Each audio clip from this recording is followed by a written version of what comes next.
and welcome to another episode of Other Items of Interest. I'm your host, Jack Zablocki. This week we do battle with the cable company. We fight for your ears. Hopefully we win out. Check out otheritemsofinterest.com. Keep along with the show notes. Have some fun.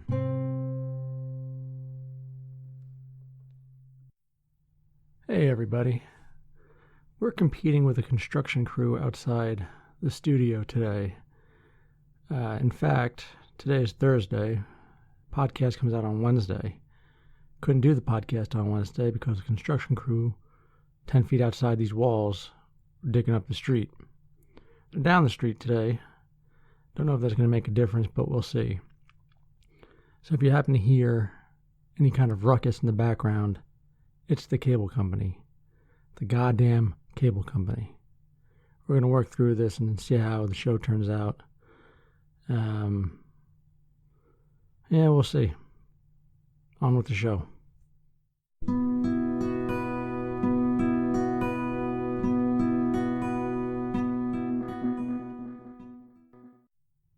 From WSET.com,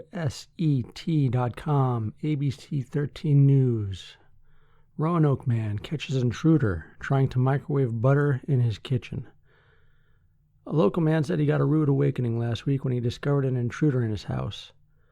I was in here on the bed on my phone. My aunt lives upstairs. My grandma has a key, said Zach McGuire. McGuire said he heard a noise when a stranger entered his home, but he thought it was just a family member.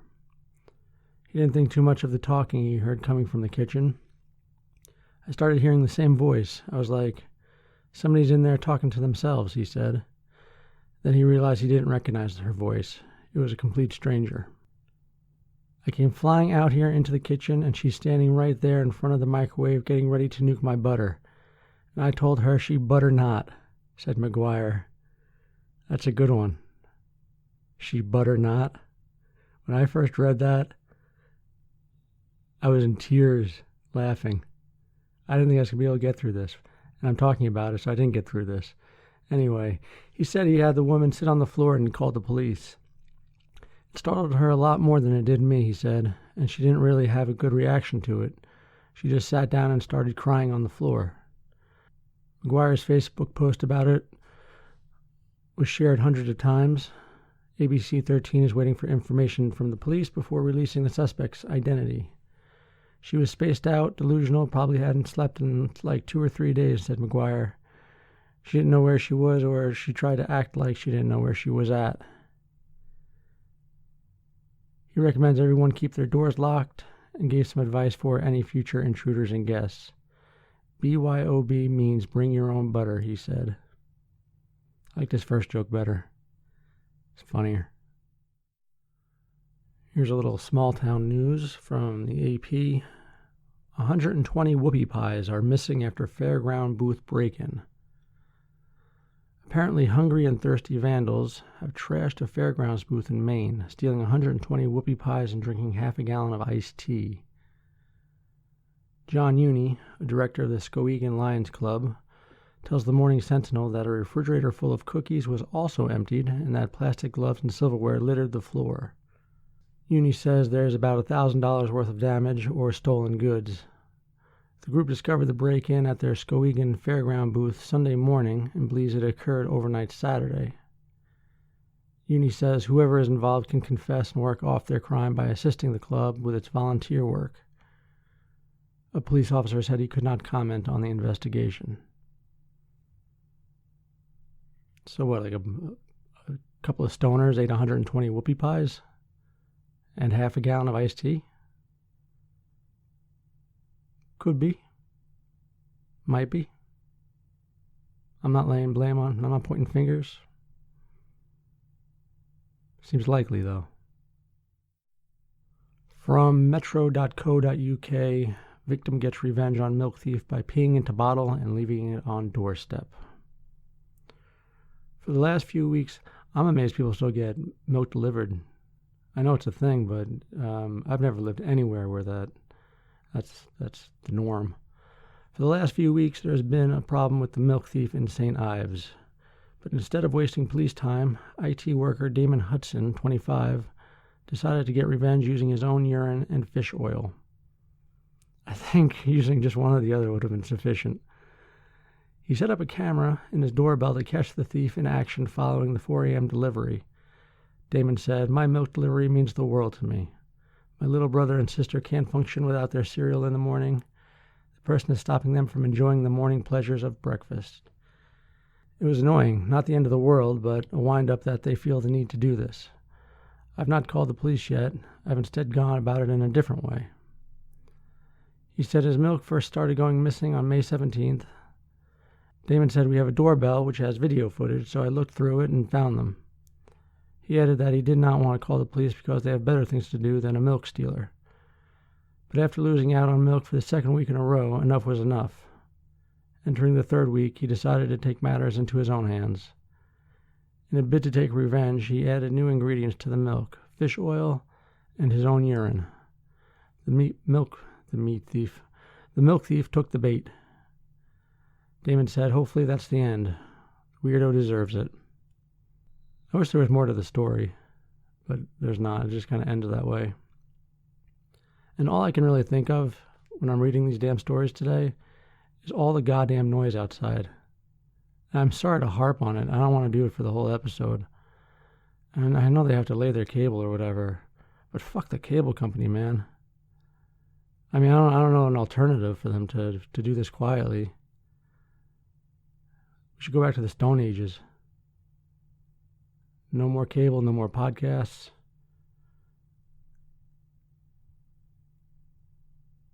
There's a picture on the metro.co.uk website where the milk thief story is. I hadn't noticed it up until now as I was rambling. Couple with 40-year age gap, still together and have a happy sex life. And there they are making out. Thought I'd add that. Didn't add anything of value. Let's move on.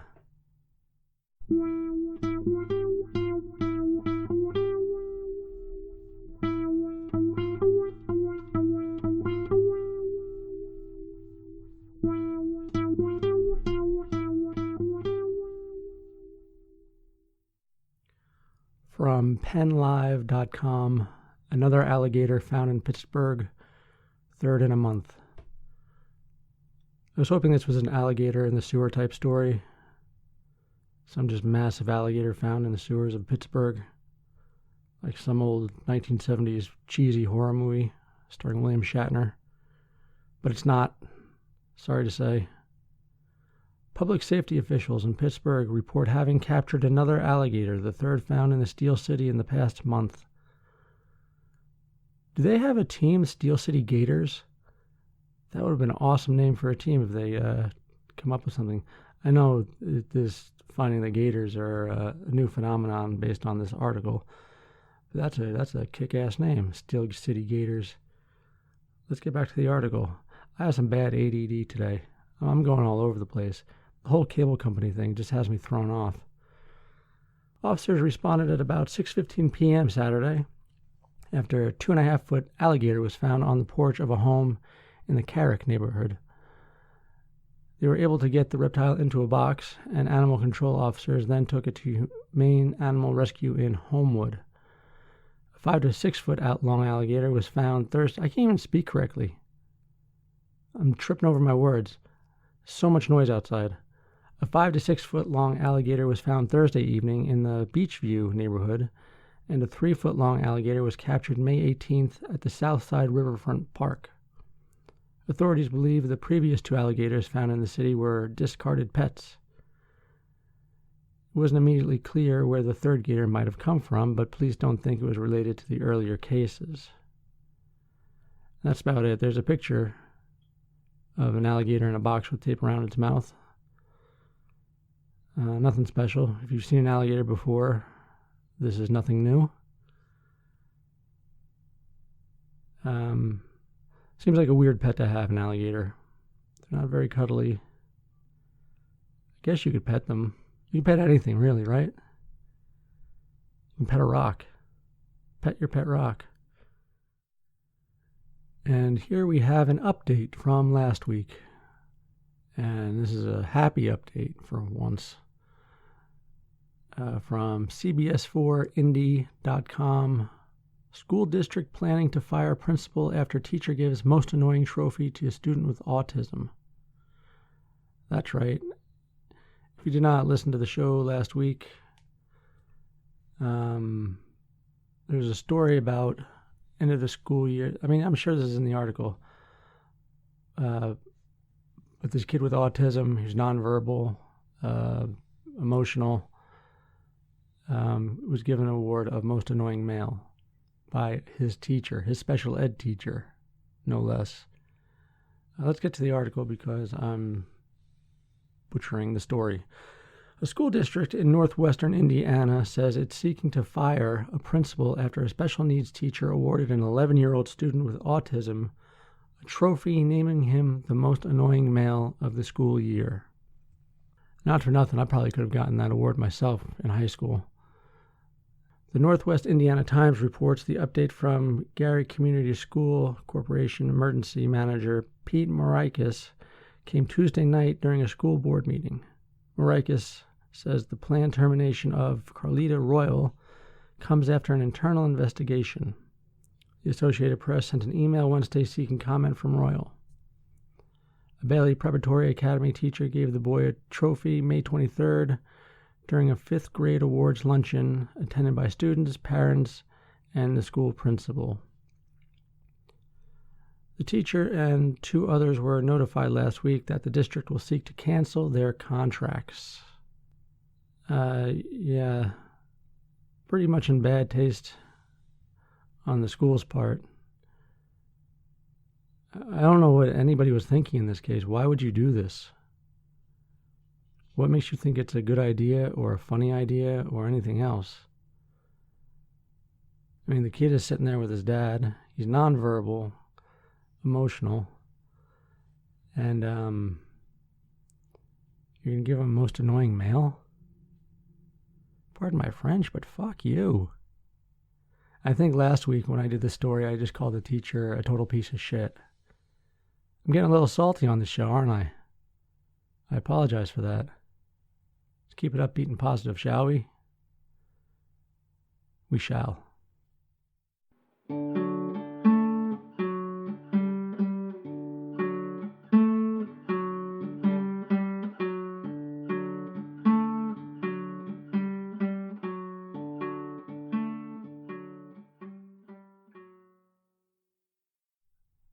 I can't entirely say for certain that this is a real story. It's outlandish. I guess it's possible. Let's get to it from the dailymail.co.uk. I don't think the Daily Mail is really that reputable of a source. Doctors remove a tooth that was growing inside a 13-year-old boy's testicle in Russia. Doctors in Russia have removed a tooth that was found growing inside a teenage boy's testicle. Graphic pictures show, and you want to visit the show notes for this one because there's plenty of pictures. Graphic pictures show the tooth before and after it was removed at the Morozov Children's Hospital in the rarest of surgeries. Incredibly, a molar was missing in the 13-year-old's mouth, but had grown instead in one of the adolescent boy's testicles. Doctors say the surgery was a success and believe the unnamed schoolboy. Why didn't they give him a name? He's been going all these years unnamed? Shit. The unnamed schoolboy will enjoy good reproductive health when he gets older. The cause of the rare condition was a teratoid tumor originating before birth due to a stem cell failure, say medics. The operation was carried out by surgeon Dmitry Taruzin, a senior children's urologist and andrologist. The problem originated from a genetic process during the prenatal period. The tooth was the second molar, or the 7th in the upper jaw, said the hospital. It usually replaced by the permanent tooth at the age of 10 to 12. There's lots of gross, there's pictures of the kid's mouth, pictures of operations.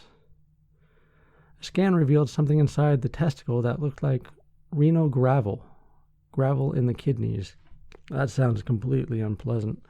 Doctors decided to operate on the patient as soon as possible. Surgery proved that the real seventh tooth, a molar, was growing inside the testicle, the one that was missing in the jaw. Dental science knows examples when teeth grew inside the lung, but a tooth growing inside a testicle is a truly unique case. I don't think I've said testicle so much during a story. Yeah, did they get a dentist to take a look at this? I doubt it. Anyway, yeah, there's pictures of the tooth once it was removed. Pictures of the kid's mouth where the tooth belonged. As far as I could tell, I don't know. You know, I would just stay away from this. Stay away from this story. Go look at something else. Here's another story of something terrible happening to a child from news.com.au. Doctor stunned to find hundreds of tiny balls inside teenage girl. A teenager addicted to bubble tea was left in agony after drinking too much of the flavored East Asian milk drink. Her obsession led to her hospitalization, and doctors were stunned to find more than 100 bubble tea pearls accumulated inside her and stuck to her digestive tract.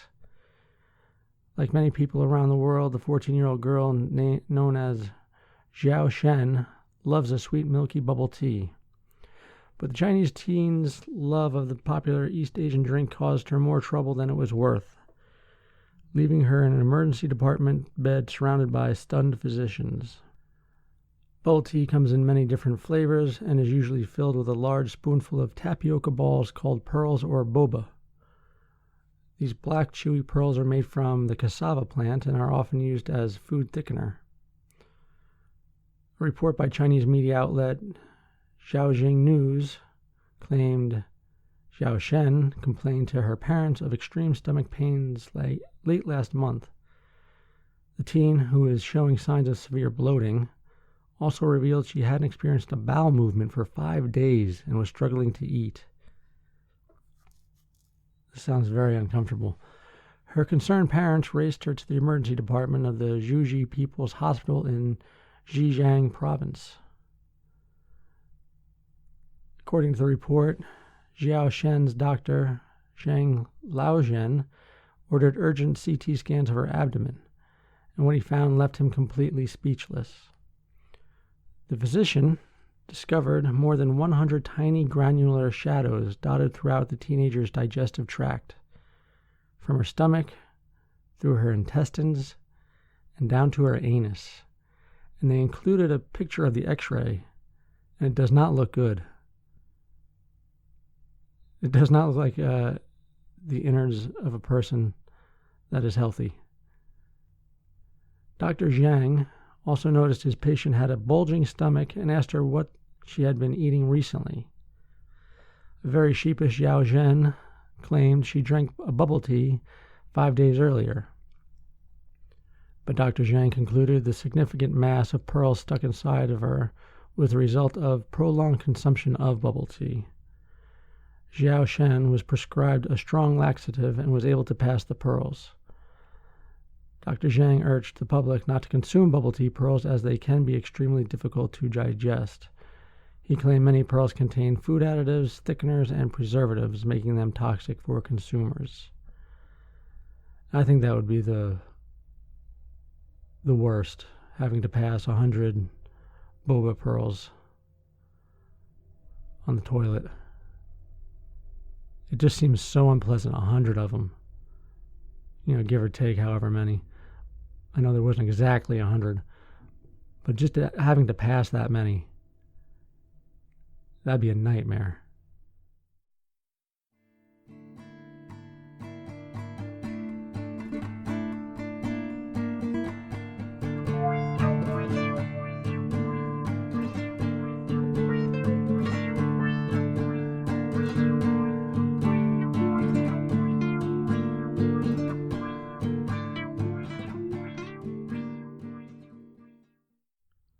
From apnews.com, 2 convicted for tossing horse lubricant and glitter on cops.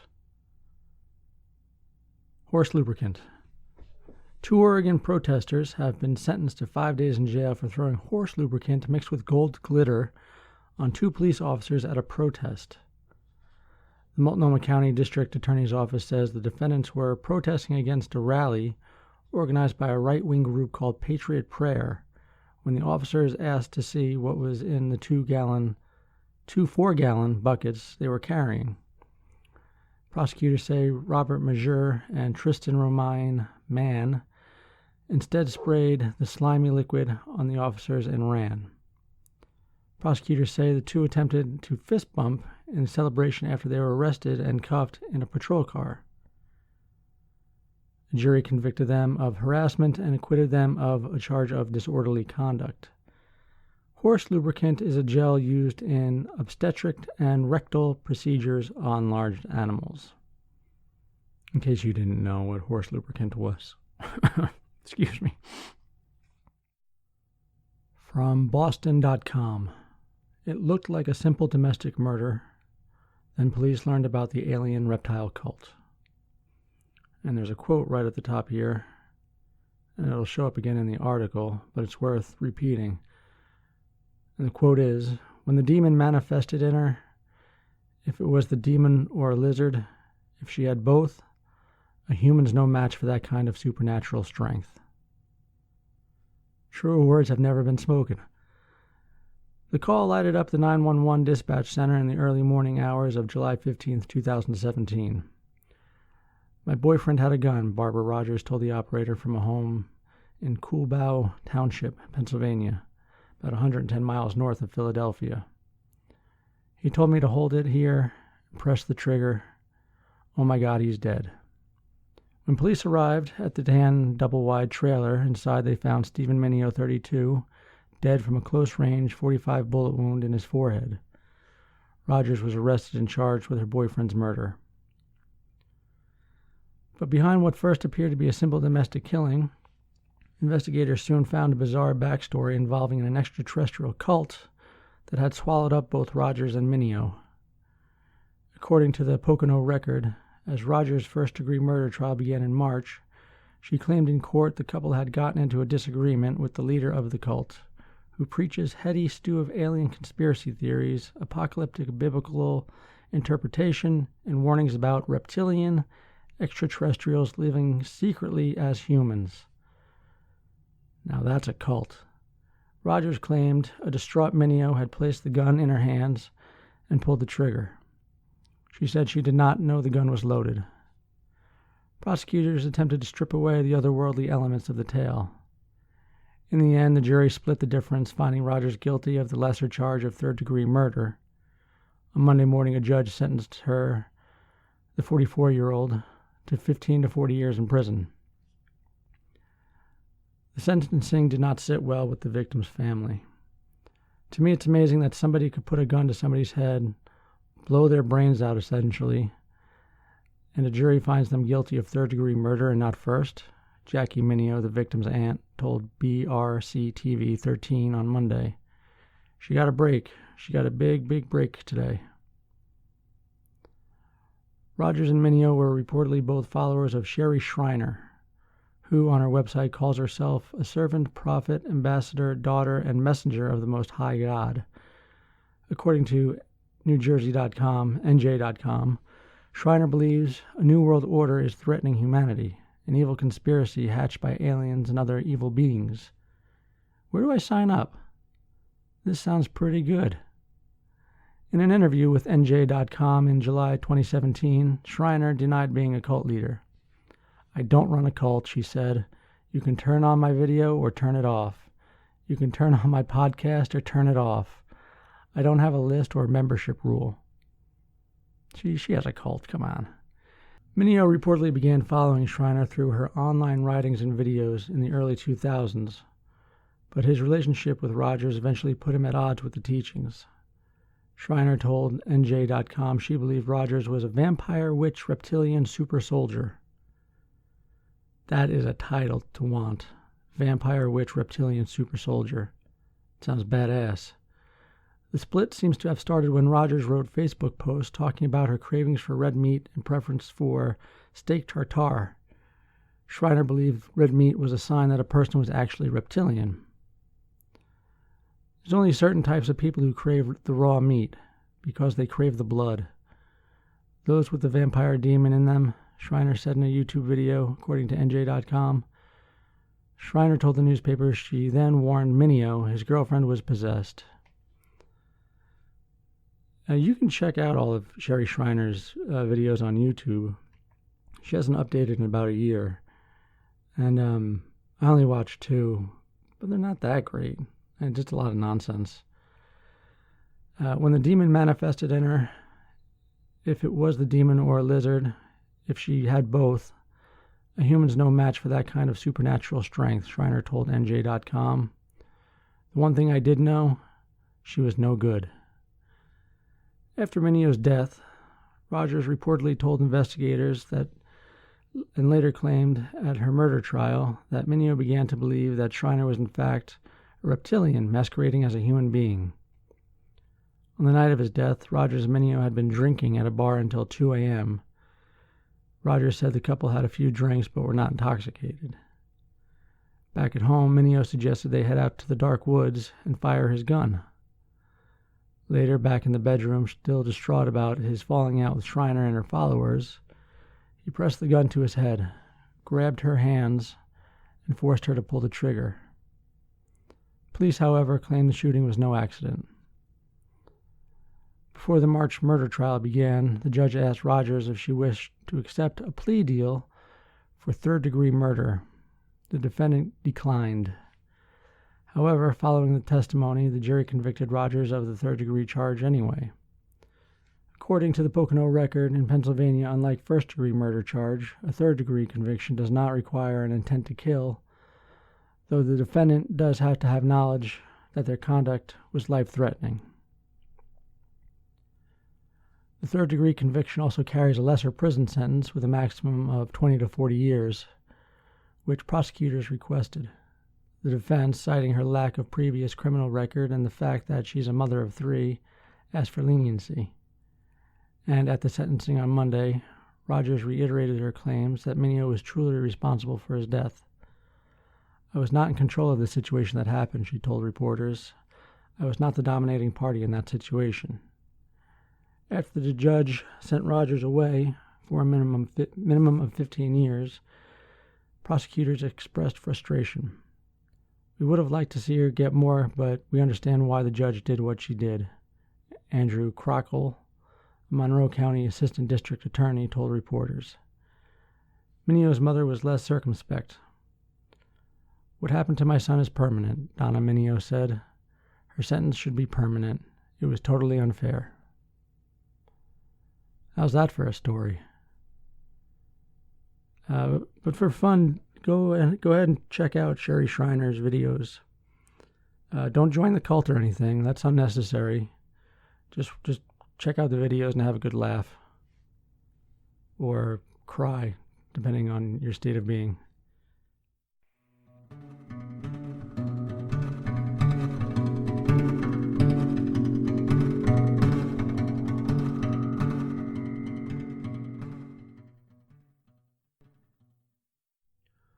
From foxnews.com. Bank robber strikes in Israel, threatening tellers with avocado he claimed was grenade. A bank robber in Israel allegedly burglarized 2 banks last month by threatening bank tellers with an avocado he claimed was a grenade. The thief, identified as a 47-year-old man, stole almost $8,400 from 2 banks in Beersheba with his avocado, which he painted black, and a misspelled handwritten note demanding money from the bank teller. Hand over the money in the drawer, the note read, according to the Times of Israel. The man allegedly told the woman, put the money in the bag or I'll quickly throw this grenade. The robber was holding the edible grenade and got away with nearly $4,500. Less than a week later, the man pulled the same stunt using the imposter grenade at another bank and successfully stole more than $3,300, the news outlet reported. Investigators were able to track the man's cell phone and identified him as a former convict who previously served 3 years for robbery. Now, while that's an amusing story, the article says originally he stole almost $8,400. All right. First bank he stole from, it says he stole $4,500. Okay. The next week when he robbed the other bank, he stole more than $3,300. Now, the two bank jobs, $4,500, $3,300, when you add them up, they don't equal $8,400. Come on, Fox News. This is simple math. It says he stole almost $8,400 from two banks. Then your numbers don't add up. Who's checking this shit? There's been a couple of stories this episode where I just go, is this real? Is this real life? But this one takes the cake. From McGill Media, gomcgill.com. People are becoming disabled by choice and labeling themselves trans-abled. I'm going to read that again. People are becoming disabled by choice and labeling themselves trans-abled. And the subheadline reads, similar to transgender people, the trans-abled feel one or more limbs of functions of one's body does not belong to oneself. This one's a real doozy. Trans-abled people are the ones who choose to be disabled.